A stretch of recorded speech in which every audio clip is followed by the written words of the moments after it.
اعوذ باللہ من الشیطان اللعین الرجیم، بسم اللہ الرحمن الرحیم۔ سید اقتدار علی خان نہج البلاغہ سے ارشاد امیر المومنین حضرت علی علیہ السلام لے کے آیا ہوں، جس کا نشان ہے 477 477۔ وہ کون سا گناہ ہے جو وزن نہیں رکھتا؟ آپ کہتے ہیں وہ کون سا گناہ ہے جو وزن نہیں رکھتا حضرت علی علیہ السلام کی نظر میں، جس کا ارشاد نمبر ہے نہج البلاغہ 477 477۔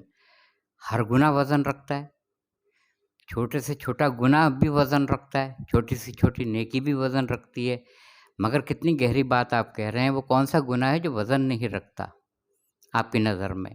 تو آپ فرماتے ہیں سب سے بھاری گناہ وہ ہے، سب سے بھاری گناہ، وزنی گناہ وہ گناہ ہے جس کا مرتکب کرنے والا اس گناہ کو کوئی وزن ہی نہ دے۔ سبحان اللہ سبحان اللہ۔ سب سے بھاری گناہ وہ ہے، سب سے بھاری، جس کا مرتکب انجام دینے والا، جس کا کرنے والا اس گناہ کو کوئی وزن ہی نہ دے۔ مثال کے طور پہ دن بھر غیبت ہم کرتے ہیں، اور غیبت کو تو جب تک غیبت نہ کی جائے گفتگو کا لطف ہی نہیں ہے، کر کے چلے جاتے ہیں۔ اور قرآن کہتا ہے کہ غیبت ایسا ہی ہے جیسے مرے ہوئے بھائی کا گوشت کھانا۔ اب آپ نے جیسے چاندی کی سونے کی انگوٹھی پہنی تھی، سونے کی انگوٹھی، تو آپ کو پتہ ہے سونے کی انگوٹھی، سونا عورتوں کے اوپر حلال ہے، مردوں پہ حرام ہوتا ہے۔ چین ڈال لی گلے میں، چھوٹی چھوٹی چیزیں ہیں یہ۔ وہ بات دوسری ہے کہ متقیوں کو جنت میں چاندی بھی ملیں گی، چاندی کے کنگن اور سونے کے کنگن، مگر دنیا میں جو حرام ہے وہ حرام ہے۔ آپ نے جھوٹ بولا، بول کے گزر گئے، آپ سمجھے کہ کوئی بات ہی نہیں ہوئی ہے۔ آپ نے قسم کھا لی، بھائی آپ میرے ہاں بہت دن سے نہیں آئے، نہیں میں انشاءاللہ آؤں گا۔ اس میں انشاءاللہ کی کیا ضرورت ہے؟ اللہ چاہتا ہے میل ملاپ رکھو، اللہ چاہتا ہے ایک دوسرے کی خبر گیری رکھو۔ اللہ یہ کہاں سے چاہے گا جی آپ میرے گھر آئیے، انشاءاللہ آؤں گا؟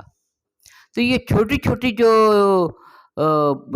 برائیاں ہیں، جیسے کہ لوگ ساری عبادت کر رہے ہیں اور شراب نوشی بھی چل رہی ہے، اور اس کو خاطر میں نہیں لے کے آ رہے ہیں کہ ام الخبائث ہے۔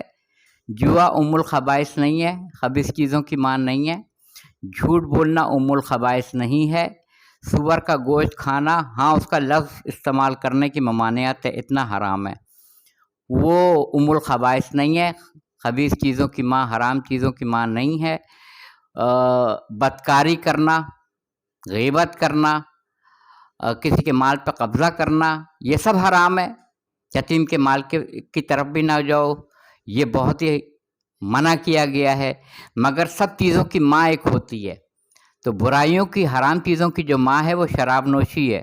وہ دن بھر آپ سارے کام اچھے کر لیجئے، اللہم صلی علی محمد و آل محمد بھی پڑھ لیجئے، اپنے گھر میں حضرت علی علیہ السلام کا، حضرت عباس علم بردار علیہ السلام کا علم بھی لگا لیجئے، اور آپ جھوٹ بولتے رہیے، غیبت کرتے رہیے، حرام مال کماتے رہیے، بدکاری کرتے رہیے، شراب نوشی کرتے رہیے، اور پھر کہیے کہ میں نے نیکی کی، میں نے اتنے لوگوں کی مالی اعانت کی، میں نے اتنا پیسہ دیا، میں نے اتنی نیکی کی۔ تو حضرت علی علیہ السلام فرما رہے ہیں سب سے بھاری گناہ وہ ہے، ارشاد نمبر 477 میں، جس کا کرنے والا، انجام دینے والا اس کو کوئی وزن ہی نہ دے۔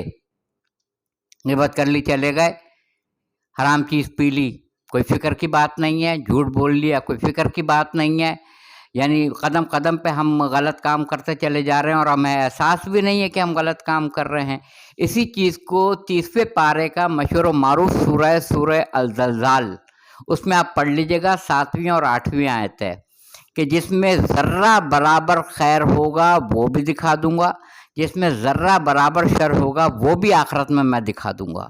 تو حضرت علی علیہ السلام فرماتے ہیں ایک جگہ پہ، کسی نیکی کو سبک، معمولی مت جاننا، کسی بھی شر کو سبک، معمولی نہ جاننا۔ ہو سکتا ہے کہ معمولی سے معمولی نیکی پلڑے کو بھاری کر دے اور تمہاری آخرت بخیر ہو سکتا ہے چھوٹی سی چھوٹی برائی، شر تمہارے نامہ اعمال کے پلڑے کو وزنی کر دے اور تم جہنم کے دروازے پہ چلے جاؤ، تو آپ کہتے ہیں کہ سب سے بھاری گناہ وہ ہے جس کا مرتکب کرنے والا اس کو کوئی وزن ہی نہ دے۔ اس کو بہت غور طلب یہ اقوال ہیں، اور جیسے سمندر کو کوزے میں بند کرنا دریا کو کوزے میں بند کرنے کے مترادف ہے۔ اور کمنٹ سیکشن میں جا کے بتائیے گا، کمنٹس نہیں آتے ہیں تو دل ٹوٹ جاتا ہے کہ آپ کو یہ سلسلہ کیسا لگ رہا ہے۔ ایک دو ایسے لوگ ہیں میرے چاہنے والے جو تبصرہ ضرور کرتے ہیں، مگر میں عوام الناس سے میجورٹی سے کہوں گا بھلے سے آپ چینل سبسکرائب نہ کریں یا نہ کریں، آپ کی مرضی ہے، مگر قول کے اوپر کمنٹ ضرور دیا کریں کہ یہ سلسلہ آپ کو کیسا لگ رہا ہے۔ جزاک اللہ، وآخر دعوانا الحمدللہ رب العالمین۔